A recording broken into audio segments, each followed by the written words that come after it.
I hope you're doing well.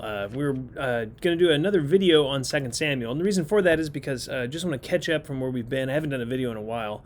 Our care groups have been meeting by and large, but just to give you a summary more on the 2 Samuel chapters here in order to bring you forward to where we were, we're going to cover chapter 13, and then we're going to go all the way actually to chapter 21. We're going to cover chapters 13 through 20 quickly, and then just spend some time in chapter 21 and just look at it quickly just to bring you up to speed on where we've been. They have the story, obviously, of David. He sins with Bathsheba, chapter 11. Chapter 12, Nathan confronts him. He tells him the sword will never depart from his house. Then the narrator spends, really, from chapter 13 all the way to chapter 20, describing how that took place. And it takes place, really, through David's weakness. His weakness as a father. He doesn't parent Amnon well. Amnon turns out to be a rapist, rapes his sister. And then Absalom, in his anger, in chapter 14, kills, or at the end of chapter 13, kills Amnon in essentially in revenge for the rape of Tamar, his sister, his full sister. And then in chapter 14, we have this story of this woman at Tekoa. She's very crafty, and she causes David to bring Absalom back. Absalom gets recalled, and in that recall, he actually hasn't actually dealt with his bitterness against his father for Tamar and the sins that took place with her. And so you have him now then building a conspiracy.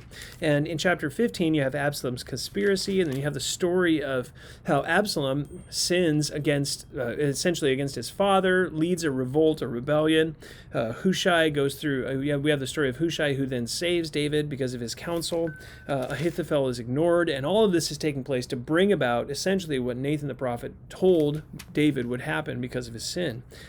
David's men, after having been saved through Hushai's counsel, David's men kill Absalom. David's protected. The usurper is destroyed, and now you have David safe again, back in the city of Jerusalem. He's called back again in chapter 19 and brought back into the city. Sheba's revolt is immediately quashed. Joab kills Sheba, deals with the background, and everything seems to be in a good place. And so you have all of this sort of settled, and that's really the end of the discussion in terms of David's life and what seems to be the fruit of David's sin in chapter 12.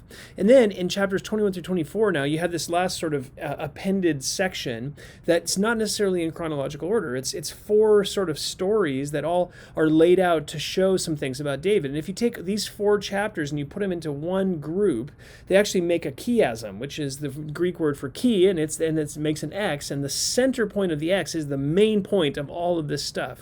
And if you take chapters 21 through 24 of the book of 2 Samuel, the center point is chapter 22, verse 51. And that verse says, "He," that is Yahweh, "is a tower of deliverance to his king. He shows loving kindness to his anointed, to David and his descendants forever." That's the center point of this X. The main point of these last four chapters of the book is this: God is faithful to David, and he shows loving kindness to him because of the covenant that he's made. Not about David's righteousness.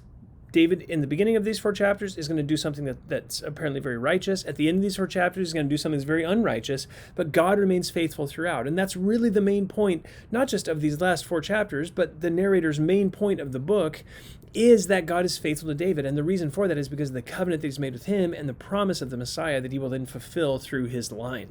And so chapter 21 begins with this issue of the Gibeonite revenge. Now, Saul had apparently, according to these verses, according to this section, which we don't have in 1 Samuel, but Saul had sought to exterminate the Gibeonites from the land. If you remember the story of the Gibeonites from Joshua chapter 9, this is a group of people who were Amorites, but they knew that Israel was going to win the wars, that they were going to take over the land.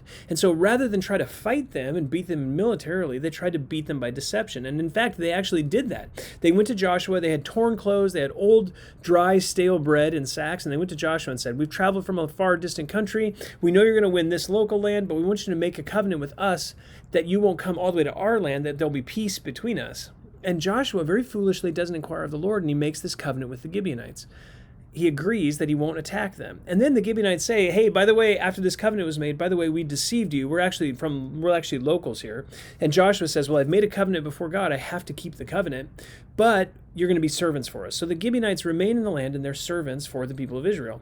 Now that covenant is that they would be protected. They would not be killed. They would not be exterminated by the people of Israel. Well, what did Saul do?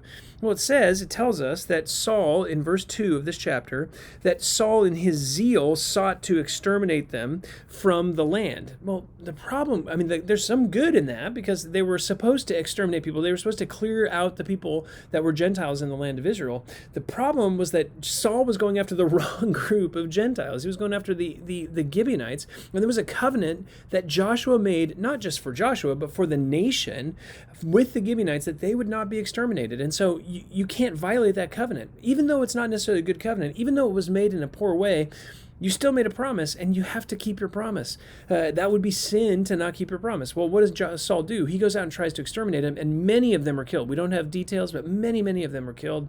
And so God sends a famine into the land for 3 years, in order to show David that something had taken place that was not right. And so he inquires of the Lord, David does, and God says that the problem is that there's blood guiltiness in the land. Now that blood guiltiness is because of what Saul did in violating the covenant and then killing the Gibeonites. So Saul has violated the covenant, but Saul as the king has violated the covenant for the nation. The nation made the original covenant through Joshua, and now Saul, as the king, the leader of the nation, now the nation has violated that covenant against the Gibeonites. Saul and his house obviously had led that charge, but the nation had violated the covenant, and so the land has blood guiltiness on it, and it needs to be dealt with. How does it get dealt with? Well, David calls the Gibeonites and he says, "What should we do for you?" And they said, "We don't need any money. You can't buy back a soul." And in fact, they're actually very biblical in that, because in Numbers chapter 27, it's very clear. God says you can't make an exchange for a murderer. You have to kill the murderer. If you shed blood, then your blood has to be shed. And so they're very biblical. They say, we can't do that, and we don't have the power to put anybody to death in Israel because we're servants here. We don't have that kind of authority. You do, David. And so David says, "Well, what do you want me to do for you?" And they say, "Give us 7 men from the house of Saul, and we will put them to death before God, and then that will exterminate the blood guiltiness of the land." Now again, we have to think about this biblically. The blood guiltiness had come upon the land because of the violation of a covenant by the king. And so what needs to happen? Well, the king needs to die because he murdered somebody. The problem is that the king needs to die, but the king's already dead. So who are you going to punish for the king's sins? You say, well, no one, because you shouldn't punish the sins of the fathers on the sons. But the problem is that it isn't just Saul's sin; it's that the sin was a corporate sin. And so how do you exterminate? How do you deal with that sin that's a corporate sin? Well, you have to do that by killing people corporately. And so who's the corporate group of people that are chosen to be killed to expunge the blood guiltiness on the land? The answer is 7 sons of Saul. Well, it turns out there's 2 sons and 5 grandsons. And the story is that there's these 2 women. We have Merab and Rizpah. These 2 women, Rizpah has direct sons of Saul. She was a concubine, and Merab was the daughter of Saul, who David was supposed to marry, if you remember. But he doesn't marry her. He marries Michal instead, and so she has 5 sons, and those 5 sons are taken with the 2 direct sons. So you have 5 grandsons, 2 sons of Saul. Those 7 men are taken together, and they're put to death by the Gibeonites. What's going on here? Well, they're expunging the blood guiltiness of the land for the violation of the covenant that was made by the nation and then violated by the nation, ultimately by Saul and his house, who led that charge. And so that's getting rid of the blood guiltiness that was there. And then you have this story of Rizpah, a very precious story. This mom, she sits out there and she keeps the animals from defiling the bodies of her sons. David hears about it, and then rain comes. Now, why is rain so significant? You see that there. In verse 10, it says, "She allowed neither birds of the sky to rest on them by day, nor the beasts of the field by night." And it says that from the beginning of the harvest until it rained on them from the sky. Well, what's going on there? She's protecting them, because if they'd been eaten by animals or whatever, that would be a dishonoring thing to them, so she protects them. But the rain that comes shows that God has dealt with the famine. He's erased it. It's okay now for them. And so the blood guiltiness has been expunged. The rain shows that, because rain is a sign of growth, and that there's going to not that the famine is going to come to an end. David hears news that this has happened, and he goes out and he takes the bodies along with the bones of Saul, Jonathan, and his sons, and he gathers them all together and he buries them in Zelah, which is in the country of Benjamin, which is the land of Kish, the father of Saul.